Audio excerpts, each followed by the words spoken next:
दी friends, Haritalika Teej व्रत की हार्दिक शुभकामनाएं आप सभी को। हरितालिका तीज व्रत कथा सुनने से सौभाग्य की प्राप्ति होती है, अखंड सौभाग्य की प्राप्ति होती है। तो अगर आप व्रत करते हैं तो कथा जरूर से जरूर सुने, इसलिए कि हमारा व्रत तभी पूर्ण होता है जब हम कथा सुनते हैं। और अगर आप व्रत नहीं भी करते हैं तो भी कथा आप जरूर से सुने, इसलिए कि सुनने मात्र से अखंड सौभाग्य की प्राप्ति होती है। तो कथा जरूर से जरूर सुन ले। तो हाथ में पुष्प लेकर हम कथा पढ़ेंगे, खाली हाथ कथा नहीं पढ़ी जाती है। कथा इस प्रकार से, हरितालिका तीज व्रत कथा। पूजन करने के बाद कथा जरूर सुने। सूत जी कहते हैं, मंदार की माला से जिन पार्वती जी का केश पास अलंकृत है और मुंडों की माला से जिन शिव जी का जटा अलंकृत है, जो पार्वती जी की दिव्य वस्त्र धारण की है और जो शिव जी दिगंबर नंगे हैं, और ऐसी श्री पार्वती जी तथा श्री शिव जी को प्रणाम करता हूँ। रमणीक कैलाश पर्वत के शिखर पर बैठी हुई श्री पार्वती जी कहती है, हे महेश्वर, हमें कोई गुप्त व्रत या पूजन बताइए जो सब धर्मों से सरल हो, जिसमें परिश्रम भी कम करना पड़े लेकिन फल अधिक मिले। हे नाथ, यदि आप मुझ पर प्रसन्न हैं तो यह विधान बताइए कि हे प्रभु, किस तप व्रत या दान से आदि मध्य और अंत रहित आप जैसे महाप्रभु हमको प्राप्त हुए हैं। शिव जी बोले, हे देवी सुनो, मैं तुमको एक व्रत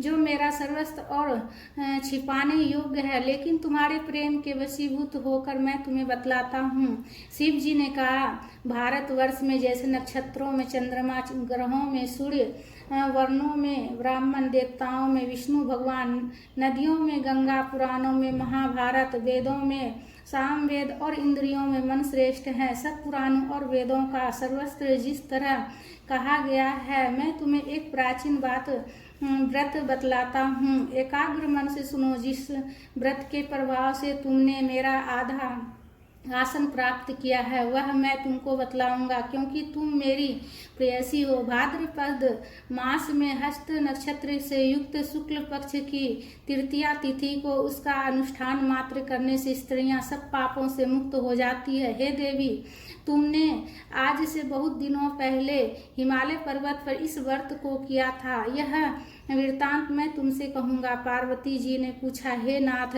मैंने क्यों यह व्रत किया था, यह सब आपके मुख से सुनना चाहती हूँ। उत्तर की ओर एक बड़ा रमणीक और पर्वतों में श्रेष्ठ हिमवान नामक पर्वत है। उसके आसपास तरह तरह की भूमियाँ हैं। तरह तरह के वृक्ष उस पर लगे हुए हैं। नाना प्रकार के पक्षी और अनेक प्रकार के पशु उस पर निवास करते हैं। वहां पहुंचकर गंधर्वों के साथ बहुत से देवता, सिद्ध चारण पक्षीगण सर्वदा प्रसन्न मन से विचरते हैं। वहां पहुंचकर गंधर्व गाते हैं, अप्सराएं नाचती है। उस पर्वतराज के कितने ही शिखर ऐसे हैं जिनमें अष्टपिक रत्न और वैद्यु मणि आदि की कहानी भरी है। यह पर्वत ऊंचा तो इतना अधिक है कि मित्र के घर की तरह समझकर आकाश का स्पर्श किए रहता है। उसके समस्त शिखर सदैव हिम बर्फ से आच्छादित रहते हैं और गंगा जल के ध्वनि सदा सुनाई देते रहती है। हे पार्वती, तुमने बाल्यकाल में उसी पर्वत पर तपस्या की थी। 12 वर्षों तक तुम उल्टी टंग कर केवल धुआं पीकर रही। 14 वर्ष तक सूखे पत्ते खाकर रही। माघ माह में तुम जल में बैठी रहती और बैसाख की दोपहरिया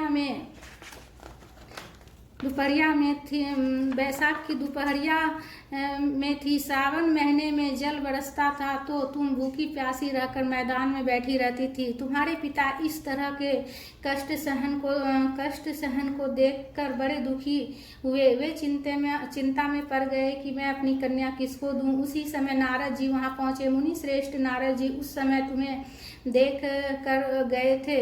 नारद जी को देखकर गिरि ने अर्घ, पाद आसन आदि देकर उनकी पूजा की और कहा, हे स्वामी, आप किस लिए आए हैं? मेरा अहोभाग्य, आपका आगमन मेरे लिए अच्छा है। नारद जी ने कहा, हे पर्वतराज सुनो, मैं भगवान विष्णु का भेजा हुआ आपके पास आया हूँ। आपको चाहिए कि यह योग्य कन्या रत्न किसी योग्य वर को दे। भगवान विष्णु के समान योग्य वर ब्रह्मा, इंद्र और शिव इनमें से कोई नहीं, इसलिए मैं यही कहूँगा कि आप अपनी कन्या भगवान विष्णु को ही देवे। हिमवान ने कहा, भगवान विष्णु स्वयं मेरी कन्या ले रहे हैं और आप यह संदेश लेकर आए हैं, तो मैं उन्हें अपनी कन्या ले रहे हैं और तो उन्हें मैं अपनी कन्या दूंगा। हिमवान की इतनी बात सुनकर मुनिराज नारद आकाश में विलीन हो गए। वे पीताम्बर, शंख चक्र और गदाधारी भगवान विष्णु के पास पहुँचे। वहाँ हाथ जोड़कर नारद जी ने भगवान विष्णु से कहा, हे देव सुनिए, मैं आपकी विवाह पक्का करा दिया। उधर हिमवान ने पार्वती के पास जाकर कहा कि हे पुत्री, मैंने तुम्हें भगवान विष्णु को दे डाली। तब पिता की बात सुनकर तुम बिना उत्तर दिए ही अपनी सखी के घर चली गई। वहीं जमीन पर पड़कर तुम बड़ी दुखी होती हुई विलाप करने लगी। तुमको इस प्रकार विलाप करती हुई देखकर सखी बोली, तुम क्यों दुखी हो? इतना इसका क्या कारण है, बताओ। तुम्हारी जो कुछ इच्छा होगी मैं यथाशक्ति उसको पूरा करने की चेष्टा करूंगी, इसमें कोई संशय नहीं। पार्वती जी बोली, मेरी जो अभिलाषा है उसे तुम प्रेम पूर्वक सुनो। मैं एकमात्र शिव जी को अपना पति बनाना चाहती हूँ, इसमें कुछ भी संशय नहीं। मेरे इस विचार को पिताजी ने ठुकरा दिया है, इससे मैं अपने शरीर को त्याग दूंगी। पार्वती की इस बात को सुनकर सखियों ने कहा, ऐसे वन को चले जहाँ पिता को पता ना होने लगे। ऐसी सलाह कर तुम वैसे वन में जा पहुँची। उधर तुम्हारे पिता घर घर तुम्हें खोजने लगे। दूतों द्वारा भी खबर लेने लगे कि कौन देवता या किन्नर मेरी पुत्री को हर ले गया है। उन्होंने मन ही मन कहा, मैं नारद जी के आगे प्रतिज्ञा कर चुका हूँ कि अपनी पुत्री भगवान विष्णु को दूंगा। ऐसा सोचते सोचते हिमवान मूर्छित हो गए। गिरिराज को मूर्छित देखकर सब लोगों में हाहाकार करते हुए दौड़ पड़े। जब होश हुआ तो सब पूछने लगे कि गिरिराज, आप अपनी मूर्छा का कारण बतलाइए। हिमवान ने कहा, आप लोगों ने मेरे दुख का कारण सुने, ना मालूम कौन मेरी कन्या को हर ले गया है। ऐसा नहीं हुआ तो उसे किसी काले सांप ने डस लिया, सिंह खा गए होंगे। हाय मेरी बेटी कहाँ गई? किसी दुष्ट ने मेरी पुत्री को मार डाला। ऐसा कहकर वे वायु के झोंके से कांपते हुए वृक्ष के समान कांपने लगे। इसके बाद हिमवान तुम्हें वन वन खोजने लगे। वह वन भी सिंह, भालू, हिंसक जंतुओं से बड़ा भयानक हो रहा था। तुम भी अपनी सखियों के साथ उस भयानक वन में चलती चलती एक ऐसी जगह जा पहुंची जहाँ एक नदी बह रही थी। उसके रमणीक तट पर एक बड़ी सी कंदरा थी। तुमने उसी कंदरा में आश्रम बना लिया और मेरी एक बालू का मई प्रतिमा बनाकर अपनी सखियों के साथ निराहार रहकर मेरी आराधना करने लगी। जब भद्रपद शुक्ल पक्ष की हस्तयुक्त तृतीया तिथि प्राप्त हुई तब तुमने मेरा विधिवत पूजन किया और रात भर जागरण, गीत वादादि से मुझे प्रसन्न करने में बिताया। उस व्रत राज के प्रभाव से मेरा आसन डगमगा उठा, जिसमें मैं तत्काल उस स्थान पर जा पहुंचा जहां पर तुम अपनी सखियों के साथ रहती थी। वहां पहुंचकर मैंने तुमसे कहा कि मैं तुम पर प्रसन्न हूँ, बोलो क्या चाहती हो। तुमने कहा, मेरा देवता, यदि आप मेरे ऊपर प्रसन्न हैं तो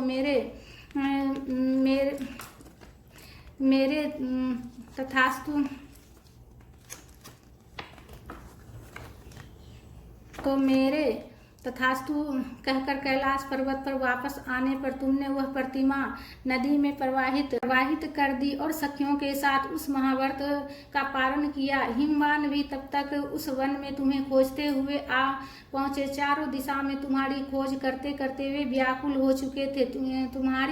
इसीलिए तुम्हारे आश्रम के समीप पहुँचते ही गिर पड़े। थोड़ी देर बाद उन्होंने नदी के तट पर दो कन्याओं को सोते हुए देखा। देखते ही उन्होंने तुम्हें छाती से लगा लिया और बिलख कर रोने लगे। फिर पूछा, पुत्री तुम सिंह, व्याध आदि जंतुओं के से भरे इस वन में क्यों आ पहुंची? पार्वती जी ने उत्तर दिया, है पिताजी, मैंने पहले ही अपने आप को शिव जी के हाथों सौंप दिया था। आपने मेरी बात टाल दी, इससे मैं यहाँ चली आई। हिमवान ने सांत्वना दी कि हे पुत्री, मैं तुम्हारी इच्छा के विरुद्ध कुछ ना करूँगा। वे तुम्हें अपने साथ लेकर घर आए और मेरे साथ तुम्हारा विवाह कर दिए। इसी से तुमने मेरा अर्धासन पाया है। तब से आज तक किसी के सामने मुझे यह व्रत प्रकट करने का अवसर नहीं प्राप्त हुआ। हे देवी, मैं यह बताता हूँ कि इस व्रत का हरितालिका नाम क्यों पड़ा। तुमको सखियाँ हर ले गई, इसलिए हरितालिका नाम पड़ा। पार्वती जी ने कहा, हे प्रभु, आपने नाम तो बतलाया, अब इसकी विधि भी बतलाइए। इसका क्या पुण्य है, क्या फल है, यह व्रत कौन करे? श्री शिव जी पार्वती जी ने कहा, हे देवी, मैं समस्त स्त्री जाति की भलाई के लिए यह उत्तम व्रत बतलाया है। जो स्त्री अपने सौभाग्य की रक्षा करना चाहती है वह यत्न पूर्वक इस व्रत को कर ले। केले के खंभे आदि से सुशोभित एक सुंदर मंडप बनावे, उसमें रंग बिरंगे रेशमी कपड़ों से चंदवो लगाकर चंदन आदि सुगंधित दर्भों से वह मंडप लिपवावे। फिर मृदंग आदि बाजे बजाते हुए बहुत से लोग एकत्रित होकर इस तरह के मंगलचार करते हुए उस मंडप में पार्वती और शिव जी की प्रतिमा स्थापित करें। उस रोज दिन भर उपवास कर बहुत सी सुगंधित फूल, सुगंध आदि मनोहर धूप, नाना प्रकार के नैवेद्य आदि एकत्र मेरी पूजा करे और रात भर जागरण करे। ऊपर जो वस्तुएं गिनाई है उनके अतिरिक्त नारियल, सुपारी, जाम्बीरा, नींबू, लौंग, अनार, नारंगी आदि जो फल प्राप्त हो सके इकट्ठा कर ले। उस ऋतु में जो फल और फूल मिल सके विशेष रूप से रखें। इसके बाद धूप दीप आदि से पूजन करें। हे शिव रूपनी, हे मंगले, सब अर्थों में देने वाली देवी, हे शिव रूपे आपको नमस्कार है। हे शिव रूपे आपको सदा के लिए नमस्कार है। हे ब्रह्मा रूपनी आपको नमस्कार है। हे जगदात्री आपको नमस्कार है। हे शिवानी, संसार के भय से भयभीत मुझ दिन की रक्षा करे, इस कामना की पूर्ति के लिए मैंने आपकी पूजा की। हे पार्वती, मुझे राज और सौभाग्य दे, मुझ पर प्रसन्न होवे। इन्हीं मंत्रों से पार्वती तथा शिव जी की पूजा करें। तदंतर विधि पूर्वक कथा सुने और ब्राह्मण को वस्त्र, गौ, सुवर्ण आदि देवे। इस तरह एक चित होकर स्त्री पुरुष दोनों एक साथ पूजन करे। फिर वस्त्र आदि जो कुछ हो उसका संकल्प करे। हे देवी, जो स्त्री इस प्रकार पूजन करती है वह सब पापों से छूट जाती है और उसे 7 जन्म तक सुख तथा सौभाग्य प्राप्त होता है। जो स्त्री तृतीया तिथि का व्रत ना कर अन्न भक्षण करती है तो वह 7 जन्म तक बंध्या रहती है और उसको बार बार विधवा होना पड़ता है। वह सदा दरिद्र, पुत्र शोकाकुल स्वभाव से झगड़ालू, सदा दुख भोगने वाली होती है और उपवास ना करने वाली स्त्री अंत में घोर नरक में जाती है। मांसाहार करने से बाघिन और बाघिन से बिल्ली और मिठाई खाने से चींटी और कुछ खाने से मक्खी होती है। तीज को अन्न खाने से सुकरी, फल खाने से बंदरिया, पानी पीने से जोंक, दूध पीने से सापिन, उस रोज सोने से अजगरी और पति को धोखा देने से मुर्गी होती है। इसलिए सभी स्त्रियां व्रत अवश्य करें। दूसरे दिन सुवर्ण, चांदी, तांबा अथवा बांस के पात्र में अन्न भरकर ब्राह्मण को दान दे और पारण करे। और जो स्त्री इस प्रकार व्रत करती है वह मेरे समान पति पाती है और जब वह मरने लगती है तो तुम्हारे समान उसका रूप हो जाता है। उससे सब प्रकार के सांसारिक भोग और सायुज मुक्ति मिल जाती है। और इस हरितालिका की व्रत कथा मात्र सुन लेने से प्राणी को 1000 अश्वमेध और सैकड़ों वाजपेयी यज्ञ करने का फल प्राप्त होता है। हे देवी, मैंने यह सब व्रतों में उत्तम व्रत बतलाया है जिसके करने से प्राणी सब पापों से छूट जाता है। इसमें कुछ भी संशय नहीं है। कथा संपूर्ण हुआ। बोलो भोलेनाथ की, माता पार्वती की जय। ओम नमः शिवाय, हर हर महादेव। तो फ्रेंड्स कमेंट में माता पार्वती भोलेनाथ की जयकारा जरूर से ज़रूर लगाइएगा फ्रेंड्स। और चैनल पर अगर नए हैं तो चैनल को सब्सक्राइब कर लीजिएगा, वीडियो को ज़्यादा से ज़्यादा शेयर कीजिएगा। ओम नमः शिवाय, हर हर महादेव।